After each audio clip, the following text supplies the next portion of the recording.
હે એવરીવન, તો આજે તો આપણું કામ હાથમાં હતું. આપણે ફટાફટી કામ કરીને ફ્રી થવું હતું, કેમ કે અમારે સાંજે જવું હતું બહાર, એટલે એક કોઈ મોડું થતું હતું ને ફ્રી થવું હતું. એટલે આપણે ભાઈને થોડુંક કામ સોંપી દીધું ને એને કીધું કાલ મને હવે કપડાં ગોઠવવા લાગે એટલે હું ફટાફટી ફ્રી થઈ જાઉં.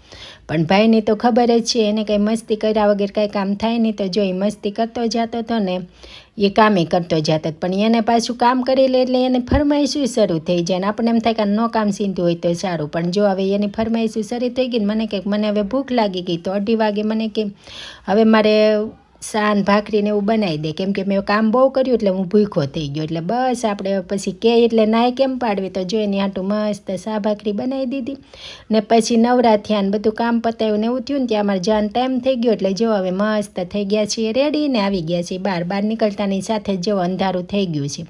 તો અંધારાને ઇગ્નોર કર્યું ને આવી ગયા હતા અમે હવેલી આવતા જો અહીંયા બધે બહુ મજા આવે એવું વાતાવરણ હતું ને ટ્રાફિક હતી, પણ ટ્રાફિકને થોડીક ઇગ્નોર કરીને અમે વયા ગયા હવેલીમાં. આવ્યા હતા અમે હવેલી આપણે આ જે વલ્લભ વિલા હવેલી છે ને ત્યાં આવ્યા. ત્યાં આરતીનો ટાઈમ થઈ ગયો, તો પછી અમે ત્યાં આરતીમાં જોડાઈ ગયા ને પૂજા કરી, આરતી કરીને બધું કરી લીધું. ત્યાં તો પ્રસાદીનો ટાઈમ થઈ ગયો, પછી પ્રસાદી લેવા બધા ગોઠવાઈ ગયા હતા લાઈનમાં ને જો આપણી પ્રસાદી આવી ગઈ હતી. પણ અમારા ભાઈને શાંતિ થઈ તો પ્રસાદી લેતો જતો તોય મસ્તી કરતો જતો તો નહીં તો એનાથી તો વેટે નહોતું થતું. જો એનું કામ શરૂ થઈ ગયું હતું ખાવાનું.